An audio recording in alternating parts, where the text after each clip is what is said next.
an bakka waan naasawullee waan godhullee waan naasawullee dhabeen jira. Garuu hojjetaa jedhee takka sammuu koo keessa hassabeen beeku. Takka ija keessan duratti viidiyoo waraabaa dalaga sayyuu.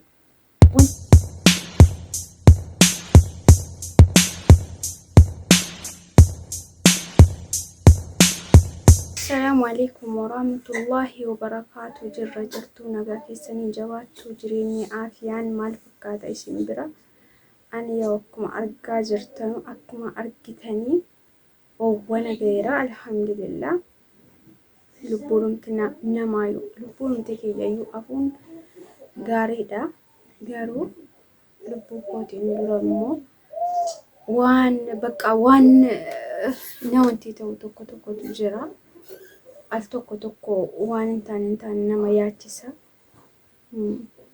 Garuu wanti hundinuu wama rabbiin nama dabarse alhamdulillah. Galanni rabbiin badin jedha rabbii kootiif ammallee galata rabbii alhamdulillah jedha. Wallahi anuman asaanis narkaa badee bakka uuman asaawullee narkaa badee jira. Wanti naasa'u tokko narkaa badee jira. Egaa hordoftoota keenya akkuma argaa jirtanu akkuma deemaa jiru gidduu kana waan inni godhaa jiru argaa jirtu. Waan inni hojjetaa jiru argaa jirtu. Garuu ani inni kana godhaa akkas hojjetaa jedhee yaadeen beeku takka yaadeen beeku. Garuu inni maal hojjete? Maal godhe? Maal hojjete? Maal argaa jirtu? Garuu anatti baay'ee tokko wallahi waan an jedhu sillee nan wallaale waan an godhu sillee nan wallaale. Gin inni dhiirri an wallahi yeroo inni waa hunda godhe waa hunda taasise waa hunda naanti ta'e jedhu kana godhaa kana hojjetaa jedhee takka sammuu koo keessa hassabeen beeku. Takka yaadeen beeku. Maaliif bakka yaani dhiiseera dhugaatti abbaa ilma kootiiti abbaa ilmaan kootiiti. Bakka kanuma sammuu isaa keessatti dhadhagaamaa kanatuyyuu kana yaadaa kanan jedhuniyyuu amana malee an guyyaa gaafanni mucaa kana hin barbaadu aba'uu jedhee takka peepsii fidaa takka maal godha guyyaa gaabsanaati kaasee in amanu ture. Wallahi waa harkaa fuudhee yoo nyaadhu ture. Garuu inni maal la hojjete? Akkam godhe? Akkamittiin tooftaa kana irratti dalage? Argitan ija keessan duratti viidiyoo waraabaa dalaga sayyuu. Wanta akkanaa immoo hin ta'a.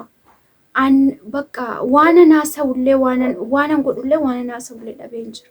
Dhabee maaliif hadharra hammarra sammaarra isa booda asabuu gaariidha jedheetani malee wantin aasaan illee narkaa baddee jirti. Aasaan narkaa baddeerti. Garuu bo'uun barbaadu. Alhamdulillah. Waa hundaafuu alhamdulillah. Ilmoon yeroo dhufas ilma badas. Garuu waan rabbi namaa taasise waan rabbi namaa dabarse. Karaa rabbi namaa waan rabbi sila naa dabarse dabarsaadha jedheetu dhiisa waan hundarrattu. Garuu wanti taa'ee natti dhadhagaamu maaliifiyyuu haati qofti waa'ee ilmoo kanarratti yeroo hunda miti haadholii keenyarraa yookaan ka'e jechuudha. Yeroo hunda kan waa'ee ilmootti cabu kan waa'ee ilmoo asabu kan yaada ilmoo asabu haadha qofa. Dhiirri maaf nasabu? Maaf waa'ee ilmoo nasabu? Maaf waa'ee jireenyaa nasabu? Maaf waa'ee bultii nasabu? Maaf rabbiin irraanfata? Rabbiin maaf irraanfachuun jararraa wanti ta'e? Utuu bakka wanti natti dhagahamu an jechuudha ani namicha lubbuu keessa jiru. Ani namicha akkamittiin jiru kaleessa agartanii miti. Ani namicha bidilibsii keessa jiru. Ani namicha woy lubbuun ankoo akkamittiin afee jiru sobdee ciifta naan jedha sayyuu godhee ka'ee sobdee ciifta. Asaba meme wallahi hordoftoota keenya sobdee ciifta. Wanta akkanaa hin jiru. Qoy intina fincaa wayi fincaa itti fakkaata. Fincaan naqanii fincaanii ol deebi'u itti fakkaata. Akkam qoy dhiirri kun sammuu akkamiitiin yaada? Dhiirri kun akkam godhee yaada? Fincaanii ol deebi'uudha.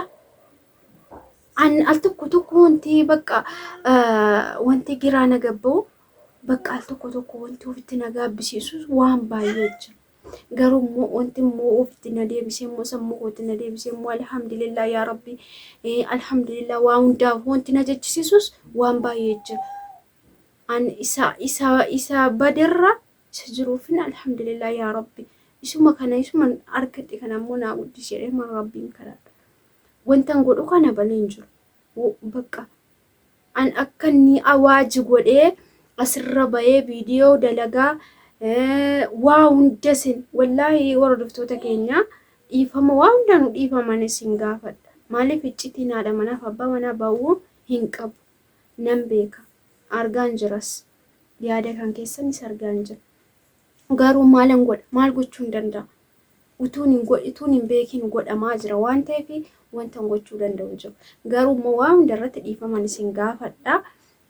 Deebi'ee immoo du'aa baricha du'aa naa godha. Wallahi du'aa barbaachisaan isin jedha.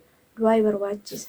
Warreen yaada addaa naa kennitanii kana wajjin naamin hin taa'in jettanu wanti bicuu si afaan nama qaqqabu jira.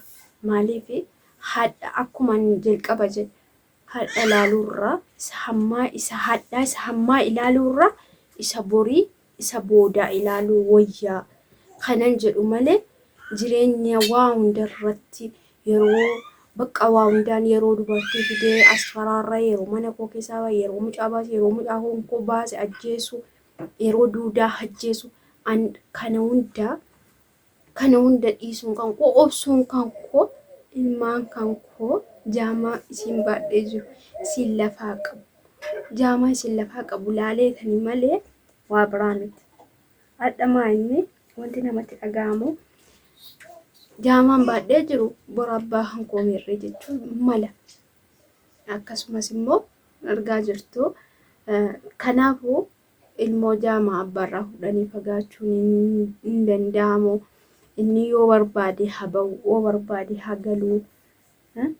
Yoo barbaade dhufee haa galuu. Yoo barbaade haa ba'u kanan jedhuun akka wanti naataa sammuu koo keessa kaa'ee mana koo keessa jaamaa kan koo qabadhee mana kan koo keessa taa'aa jiru. Maaliif ilmoollee fuudhanii karaa qubaarra deemuun hin danda'amu. Kanatu iyyuu sabri naa kenna. Kana obsa naa kenna. Kana malee hamma jedhee hamma waan hin barbaade gochuu nan danda'a. Gin maanni wanti natti dhaga'amu qabu wanta ilaaluu qabu ijoolleetti lamman kana jaamaan harka jirtu haadha koo jettee haadha bakka waa hundarratti na duuba jirti. An kanumaan ilaalaa jira malee waa biraa miti. Hadda jedhee adda Abdulaziziin waan barbaade gochuu yeroo inni akkana natti taphatu yeroo inni waan akkanaa narratti dalagu an waan bakka yeroo inni illikii kana hunda keessa na galchee jechuudha. Tooftaa kana narratti dalagee ilmoo kan koo lubbuu balleessu an ila yoon billaa kana irra kaa'e nan gubu. Garuu immoo maan ariifachuu na jaala. Waa hundarratti obsuu gaariidha jedheetan. Obsuu wayya.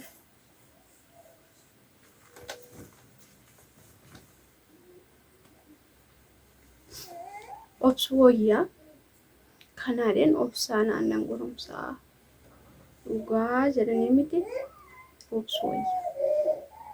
Kana keessa hordoftoota keenya waa hundaafuu du'aa naa kadhaa. An jireenya kan koo akkuma duraan isin beeksisee ture jireenya kan koo yesumaa yeroo immoo dhiira amanatanii dhiiratti waggatanii bakka iddoo obboleessaa iddoo abbaa iddoo haadha naa bu'ee jedhanii amanatanu adda maalirra nu gahaa jiru? Maal godhaa jiru? Kun isuma isin argaarta. yeroo ati amanattee jettu hadha jirri maal sirratti dalagu. Kun ana qofaaf miti, hadha fakkeenya ana qofaaf miti. Inni hadha narra gahe bor isin irra gahu hundaa rabbiin isiniin hin geenye. Garuu immoo keessaa fixan dhiira amanuu ani geenaa deebi'ee nan godha jedhe nan waan amanu waan maaliin irratti natti dhufa hin jedhu. Garuu immoo rabbitu beeka waa hundaafuu. Gaafa viidiyoo isinitti dheeru soorritoota keenya du'aa inaa godhaa waa hundaafuu.